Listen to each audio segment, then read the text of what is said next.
வணக்கம். தமிழர்கள வந்து அனுரகுமார் திசாங்க இலங்கை ஜனாதிபதி வந்து பாராட்டியிருக்கிறார் ஒரு விஷயத்துக்காக. என்ன அப்படின்னு சொல்லி சொன்னால், தமிழர்கள் வந்து இலங்கையில மிக அதிகமான வாசிப்பு திறன கொண்ட நபர்கள் அப்படின்ற மாதிரி ஒரு புகழாரத்த சூட்டியிருக்கிறார். இந்த மட்டக்களப்புல ஒரு பெரிய நூலகம் சம்மந்தப்பட்ட திறப்பு விழா சம்மந்தப்பட்ட ஒரு விழாவில தான் அவர் இந்த விஷயத்த சொல்லியிருக்கிறார். அனுராவ பொறுத்தவரைக்கும் வந்து ஓரளவுக்கு விஷயம் எல்லாரை பற்றியுமே ஓரளவுக்கு அவர் அறிந்து கொண்ட ஒரு நபர். அவருக்கு அந்த அரசியல் அனுபவம் வந்து இருக்குது. தமிழர்கள வந்து நிறைய வாசிக்கிறவர்கள்னு சொல்லி சொன்னது உண்மையில நல்ல விடயம். வரவேற்க வேண்டிய ஒரு விடயம் தான். ஆனால் அது இப்ப அது உண்மையான்னு கேட்டால், கொஞ்சம் எங்களுக்கே சந்தேகம் தான் இருக்கிறது. ஏனென்றத சொல்றேன். ஆரம்பத்தில வந்து உங்களுக்கு தெரியும் யாழ்ப்பாணத்தில பெரிய லைப்ரரியா இருக்கட்டும், வேறு ஒரு இடங்கள் எல்லாம் பார்த்தால், எல்லாருமே பேப்பர் படிச்சு கொண்டிருப்பாங்க. பேப்பர்லேருந்து புக் எல்லாமே போய்க்கிட்டிருக்கும். படபடன்னு போய் கொண்டிருக்கும். உண்மைய சொன்னா யாழ்ப்பாணத்தில அந்த மிகப்பெரிய நூலகத்தில அவ்வளோ பிஸியா இருக்கு. ஆனால் 2010, 15க்கு பிறகு கொஞ்சம் கொஞ்சம் கொஞ்சமாக வந்து இந்த வாசிப்பு பழக்கம் வந்து மிக வேகமாக குறைவடைந்து கொண்டிருக்கிறது. நாங்கள் நேற்று பார்த்தோம் இலன் மஸ்க் உலகத்தின் மிகப்பெரிய பணக்காரர் வந்து ஒரு பதிவு செய்ய வேண்டியிருந்தார் ட்விட்டர்ல. அவருடைய எக்ஸ் தளத்தில. அதுல வந்து சொல்லப்பட்டிருந்தது, உலகத்தின் வாசிப்பு பழக்கம் வந்து 50% குறைவடைந்திருப்பதாக சொல்லப்பட்டிருக்கின்றது. 50% வந்து சாதாரண ஒரு சின்ன விஷயமே இல்ல. சரி பாதியே இல்ல. காணாமலே போயிட்டுன்னு கூட சொல்லலாம். அப்ப ஈழத்தமிழர்கள் நாங்கள் இப்படி இருக்கிறோம். இன்னும் பாசிபத்தோட இருக்கிறோம்னு சொல்லி அனுர சொன்னது உண்மையான்னு கேட்டால் நான் சொல்ல ஒரு நாளும் இல்ல. அவர் ஏற்கனவே இருந்த பழைய ஆட்கள் அப்படி இருந்தவர்கள். அத வச்சுக்கொண்டு அந்த பாரம்பரியம் இன்றும் அது தொடரும் எங்கேயாவது அப்படின்ற ஒரு நப்பாசையில தான் அவர் வந்து சொல்லிக்கக்கூடிய வாய்ப்பு இருக்கிறது. ஆனால் இன்றைய காலத்துல எங்களுடைய நாங்கள் இந்த மாரி வாசிப்பு பழக்கத்தோடு இருக்கிறோமோன்னு கேட்டால், அந்த 50 எலன் மஸ்க் சொன்ன மாரி அந்த 50% குறைஞ்சிது எங்கள்லயும்னு தான் எடுத்துக்கொள்ளணும். சரி இந்த வாசிப்பு பழக்கத்தால என்னெல்லாம் நடக்கும் அப்படின்றத பார்க்கலாம். வாசிப்புன்றது வந்து நாங்கள் சாதாரணமா முதல் தரம் லைப்ரரி போய்க்கயே ஒரு லைப்ரரி வாசல்ல எழுதப்பட்டிருந்தது. வாசிப்பு வாசிப்பு பழக்கம் ஒரு மனிதனை வந்து பூரணமாக்கும் அப்படின்றோம்னு சொல்லி. சரி வாசிப்புன்னு சொன்னா நாங்க புத்தகத்த வாசிக்க போறோம். புத்தகம்ன்றது என்னன்னா, எங்களுக்கு முன்னம் வாழ்ந்தவர்கள் வந்து பல விடயங்கள் தெரிஞ்சு எழுதியிருப்பார்கள். அவருடைய அனுபவத்தில அவர் கண்டது, கேட்டது, அவர் சிந்தித்தேன்னு சொல்லி எழுதியிருப்பார்கள். அத வந்து நாங்கள் வாசிச்சு அறிந்து கொள்றது. அதாவது ஒரு தகவல எடுத்துக்கொள்றது. அவ்வளோதான் விஷயம். இங்க அடிப்படையில தகவல் தான் எல்லாமே. அத வச்சுக்கொண்டு தான் வாழ்க்கை ஓட்டுறது, பிசினஸ் செய்றதோ சரி, இல்ல வெல்றதோ, எது அரசியல் செய்றதோ எல்லாமே அடிப்படை வந்து தகவல் தான். அப்ப இந்த தகவல் எடுக்கிறது தான் வந்து விஷயம்.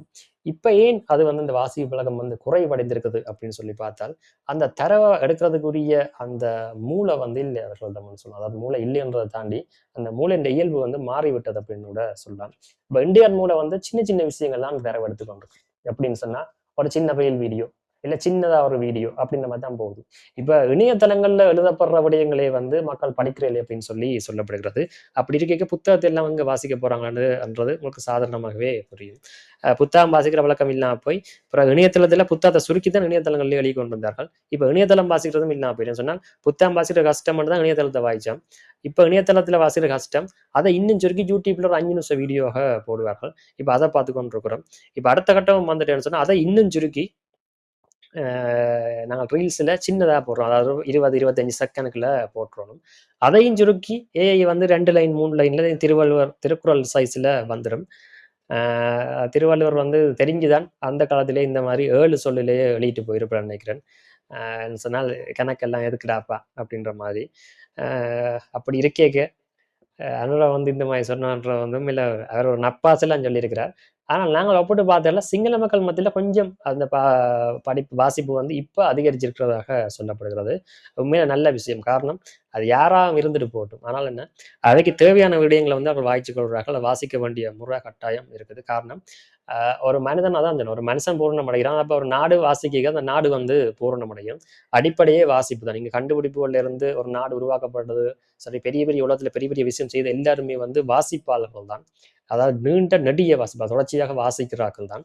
அப்படி இருக்கேக்க வாசிப்பழக்கம் எவளாக்கு இல்லாம போகுது அவளாக்கு வந்து நாங்களும் அழியப் போறோம், நாடும் அழியப் போறோம்ன்றதுதான் உண்மை. வெறும் பெரிய பெரிய கட்டடங்கள லைப்ரரியில கட்டி வச்சுக்கொண்டு படம் காட்டுறதுல பிரயோசனம் இல்ல. இல்ல அத்தன புத்தகம் வச்சுருக்கோம், இத்தன புத்தகம் வச்சுருக்கோம்ன்றதெல்லாம் இல்ல. நாங்கள் எவ்வளவு தூரம் சரியாக வாசிக்கிறோம், அத வாசிக்கிறது எவ்வளவு தூரம் சிந்திக்கிறோம், சிந்திக்கிறது எவ்வளவு தூரம் வந்து செயல்முறைப்படுத்துறோம் அப்படின்றதுல தான் இது இந்த விஷயமே இருக்குது. வெறும் புத்தகத்த வாங்கி போட்டெல்லாம் இங்க வைக்கிறாங்க. இப்பல்லாம் பார்த்தா தெரியும். புத்தகங்கள் எல்லாமே வந்து புத்தக கடையில சும்மா கிடக்கும். திடீரென யாரோ ஒரு நடிகர் பேட்டி குடுப்பார். இந்த புத்தகம் நான் படிச்சேனா டக்குனு பார்த்தா நேரயே சொல்லுவோமே, பணம் சார் உளவியல் என்ற புத்தகம். அம் அ அப்ப அந்த நடிகர் வந்து அத குடுத்தோனே, அரவிந்தசாமி என்ற நடிகர் அந்த பேட்டிய குடுத்தோனே, எல்லா இடங்கள்லுமே வந்து ஸ்ட்ரக் அவுட். எல்லாருமே வாங்கிட்டார்.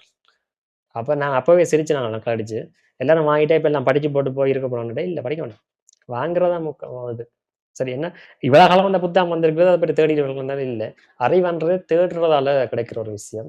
அது தேடாமல் ஒரு பக்கத்துல ஒருத்தன் சொல்லி அது வருது. அது 2ல எல்லாரும் வாங்குறான்னு சொல்லி சொன்னா, அது அடிப்படையில அது அறிவை தேடுற முறையே இல்ல முதல் விஷயம். இப்ப 2வதாக இப்ப சீமான் வந்து விஜய்க்கு முதலமைச்சர் விஜய்க்கு ஒரு புத்தகம் ஒண்ணு கொடுத்திருந்தார். வைய தலைமை கொள் அப்படின்னு சொல்லி இறையன்புடைய புத்தகம். இப்ப அந்த புத்தகம் வந்து ஸ்டாக் அவுட் ஆகும். காரணம் சீமான் கொடுத்துட்டான்னு உடனே எல்லாம் தேடிக்கொண்டிருக்கிறார். இது இங்க பிரச்சனையே வந்து இது என்னன்னு சொன்னா, நாங்கள் 2க்கு தான் பழகுறோம். ஏற்கனவே புத்தகம் இருக்கு போய் புத்தகத்த நின்று வடிவ வாய்ச்சு தேடி என்னென்ன புத்தகம் இருக்குன்னு பார்க்கலாம். இப்பதான் நெட்ல எல்லாம் வெளியிட்டான் இருக்காங்க.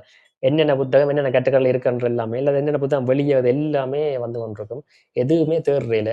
எங்கேயோ ஒருத்தன் தொடக்கி விடுவான் 2 அத நோகாமல் பார்த்துட்டு புத்தகத்த வாங்கினா அப்புறம் எப்படி படிக்கிறதுக்கு பண்ணுவான். படிக்கிற மனடே இல்ல. இதுல வாங்குற முக்காவாசி பேர் நான் நேரா சொல்றோம். படிச்சிருக்கவே மாட்டார்கள். அப்படி தொடங்கினவர்கள் கூட பாதி அல்லது காவாசி தான் படித்திருப்பார்கள். உண்மையில படிக்கிறவர்கள் அத முதலே வாங்கி படித்திருப்பார்கள் சொன்னால் என்ன? இப்ப படிச்சு கொண்டிருக்கிற புத்தகம் தான் படிப்பார்கள். இந்த 2க்காண்டி இந்த புத்தகத்த வாங்குற வேலைக்கு ஒரு நாளுமே போக மாட்டார்கள். ஆ என்ன செய்றது? இப்படித்தான் இப்ப போய்க் கொண்டிருக்குது. பார்க்கலாம். ஆராய்ச்சி வாசிச்சவர்கள் வந்து இத திருத்துவார்களா? இல்ல அத சரி செய்வார்களான்னு சொல்லி. ஏற்கனவே வாசிக்கிறவர்கள் வந்தவர் தவற விட்டுட்டோம். பார்க்கலாம். இனி யாராவது வந்தால் பார்க்கலாம்.